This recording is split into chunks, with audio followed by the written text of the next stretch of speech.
I pray to make it back in one piece. I pray. I need a one dance. Gotta see in my head. One more time before I go. Higher powers taking a hold on me. I need a one dance. Hey y'all, so it's me again. Welcome to Black Girl White Coat. This is the third vlog. Like, I didn't even know how I would make it to vlog number 3, but if you're watching, I really thank you for watching. Thanks again to all the support that I received, all the likes, comments, subscriptions, everything, the sharing on Facebook and all that good stuff.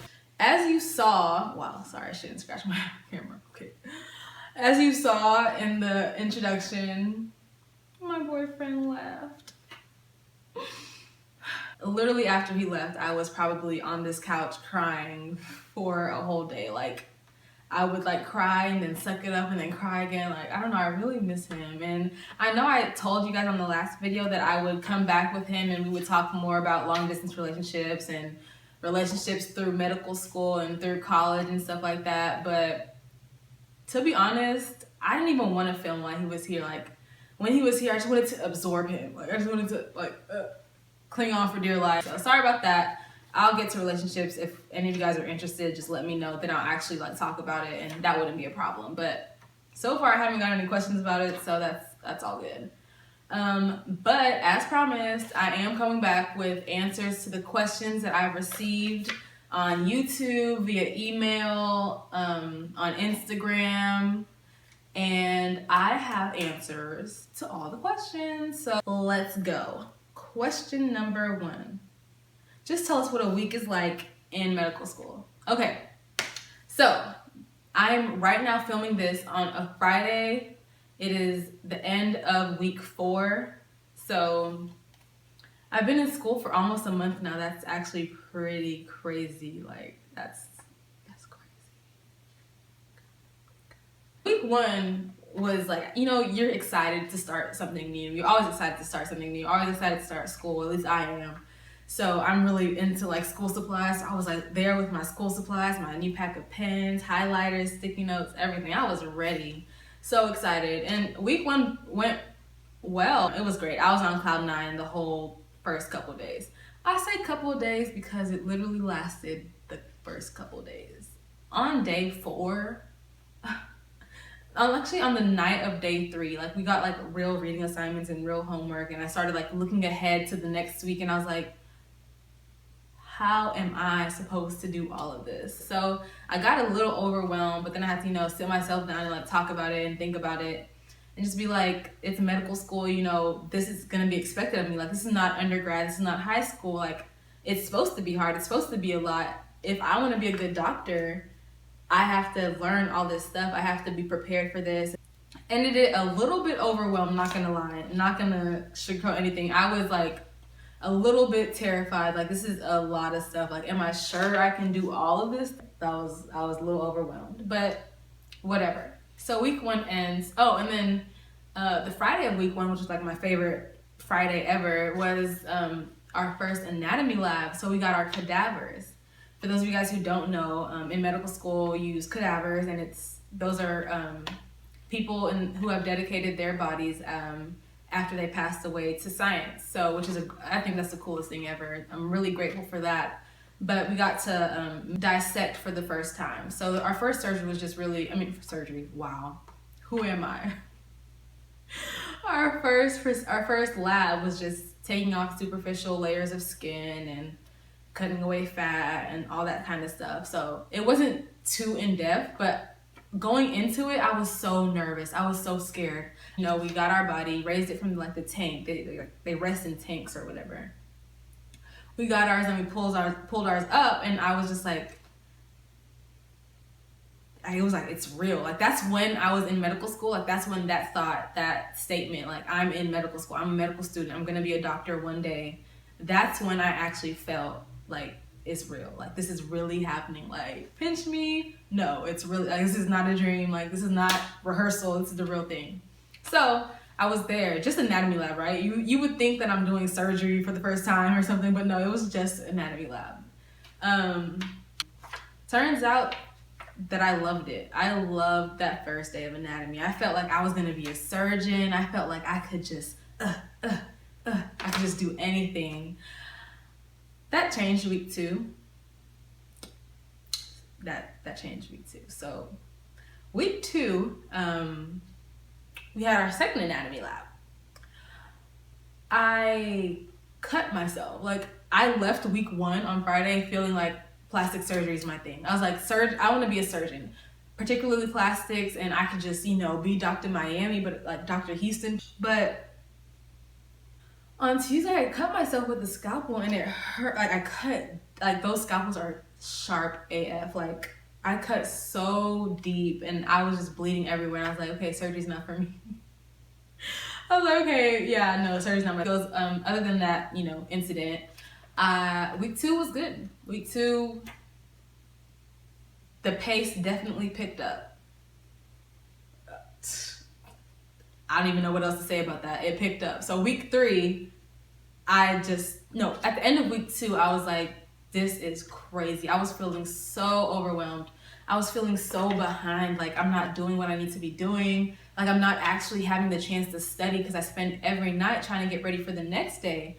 All these pre-reading assignments and supplemental reading and stuff. And I'm trying to do all of this that I'm not really internalizing what I learned that day. So I was just stressing at the end of week 2. Got it together that weekend, had to talk with God. And so week 3, which was the last time I filmed, I told you I was calm. I was just like, I'm gonna be a doctor one day. Like, no matter what happens today, no matter how many assignments I get today, I know that I'm gonna finish this. I know I'm gonna make it through, and I know I'm gonna be successful. I know I'm gonna be victorious in this. So let me not stress so much. Like, let me just chill. So, and he comes at the end of week 3, of course, as y'all saw. And that was amazing. I really needed that weekend. He was here and I was just able to escape from school for a while. Of course, I studied like in the mornings, but other than that, I was able to just enjoy myself and have fun and really just like detach myself, like unplug a little bit. So week 4, which was this week that I'm just now ending, it was a long week, I'm not even gonna lie. I was eating like trash. Didn't get much sleep. I just currently still feel like I'm just so behind. I have histology and anatomy that are just, that's how I feel about week 4. But I know everything's gonna be okay. And I'm just really grateful that the weekend is here. Like, at least the inflow of information has ceased for these next 2 days. So I can just like catch up, gather myself. And medical school so far is medical school. Hard, overwhelming, but at the same time, you're happy because you're actually enjoying what you're learning. Like, you're actually in classes focused for what you want to do with your life. So that's honestly the best part about it. Next question, what inspired you to be a doctor? This is a tough question, and for those of you guys going in, because it is interview seasons, for those of y'all going to interviews soon or in the future, you usually get this question, or it's on your application somewhere. Why do you want to be a doctor? What inspired you? What event, or what, just why do you want to be a doctor? And honestly, I've never had a concrete answer for that. I just know that I've wanted to be a doctor since I was little. Since they ask you in kindergarten or they ask you in elementary, what do you want to be when you grow up? I always wanted to be a doctor when I grew up. The thought of like caring for people and treating people who can't treat themselves for whatever reason, the thought of helping people in ways that they couldn't help themselves, that's just intriguing to me. I feel like that's a great thing that you can do for somebody. And I feel like as a career, I've always wanted to do something that makes an impact. I always want to help other people. I want to reach out to other people. I want to, be an influence, be a helping hand in some kind of way. And to do it via the career as a physician, I think that's really cool. Nurses, physical therapists, all of this stuff. I'm inspired by the whole fact that you can have somebody who's sick and then you can make them well again. That's crazy if you think about it. So yeah, next question, 3. What are some opportunities that can help getting to med school? I don't know why I said opportunity so weird, sorry. Okay, so like I said, I was a scribe in my gap year, that I wanted to do something and kind of needed to do something that I would like be able to talk about in my interviews that I'll, if anybody asks me, what were you doing? I'll be able to have a good answer. So I'll definitely say that in your free time or sometime during undergrad or during your summers, or if you take a gap year or 2 or 3 or whatever, in some time you need to have some kind of experience in a hospital. For me, I shadowed a lot. I shadowed a whole lot through undergrad, and I think the summer before undergrad too. And also I worked as a scribe. By far, 2 of the best things that I think you could do. If you're interested in research, do research. Any way you want to gain some kind of experience would be good. Working in a hospital, shadowing, volunteering somewhere, did a lot of volunteer work. Anything that you can have to talk about at interview day, anything that will make your application stand out more is good. And you should be collecting, accumulating, keeping a log of, keeping contact information of the people that you work with, all this stuff. You need to just start keeping that as you start undergrad, as you go through undergrad. And when you get to the application, you better have some good stuff to put on the application, because let me tell you, it is not only MCAT and GPA. But we will talk about applications and MCAT in a later episode, so please keep watching. Question number 4. Question number 4. Okay, sorry. Question number 4 is, how do I feel about community college? Can it harm your chances of getting into medical school? No. College, university, especially private institutions, are expensive, especially out of state too. If you just don't have the means to do it, whether it's money or transportation, or you just feel more comfortable staying at home or going to a smaller JUCO at first, community college at first, I say you should go ahead and do that. If you take your prereqs at a community college, I don't think that there's anything wrong with that. As long as you do well, get the experiences on the side, do some volunteer work, make your time meaningful, and be successful with your grades and academics in that manner, I think you'll be good. I think it's best probably if you do your medical school prereqs at a 4-year institution. Not sure on the statistics on how that works or anything, but in my opinion, do well at whatever you do. Try to do well at every single class, even if it's running. Try to get that A on your transcript, Increase your chances, Nigerians say bride price, when you're trying to get married, you're just adding to your bride price, if a girl can cook, she's adding to her bride price. If a girl can clean, she's adding to her. So as an applicant, you want to add to your applicant price. You want to just try to add as much as you can and be as good as you can in what you do. I hope that answers your question. 5 and 6 ask me about prereqs and applications. Applications, I will have another vlog about that. So MCAT stuff, application stuff, and interview stuff will all be in one vlog. And I'll probably have that soon, because it is application and interview season right now. Just stay tuned for another vlog that includes those stuff. But just briefly on prereqs, if you Google med school prereqs, or if you know the specific school that you want to get into, or Texas medical school prereqs, it'll generate a list of classes that you must take in order to be able to apply to that school. So if you don't take your prereqs, your application won't even be considered, because you didn't take the right thing. So you would have to, take an extra class here or there or something. And also in 4-year institutions, at least that I know of, they have pre-med programs. You're on track for medical school. So they usually have offices and departments dedicated to making sure that everybody who indicates that they are pre-med do take the classes required. Just keep up with that kind of. It's not too many different classes, especially if you're doing a science major. So if you're like a bio major, it's not going to be that difficult, because most of the classes will kind of overlap with your prereqs.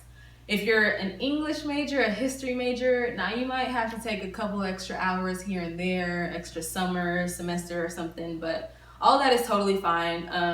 Major in whatever you want in college.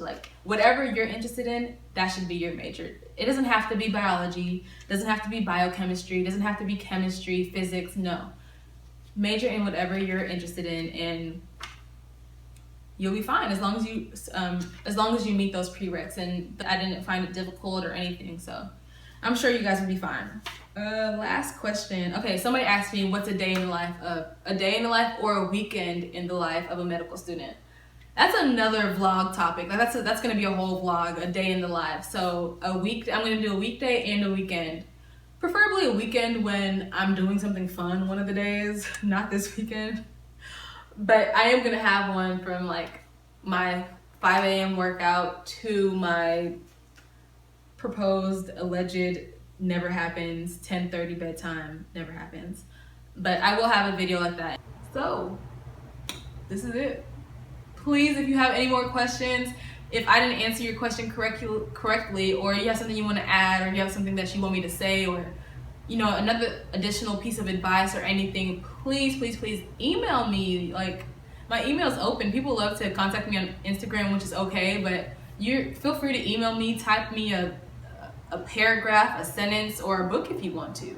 I will read it and I will respond either via email. Well, I'll always respond via email, but maybe I'll address your question via the vlog.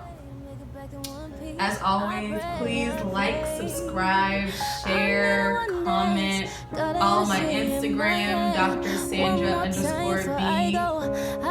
_BGWC. Yes, Dr. Sandra _BGWC.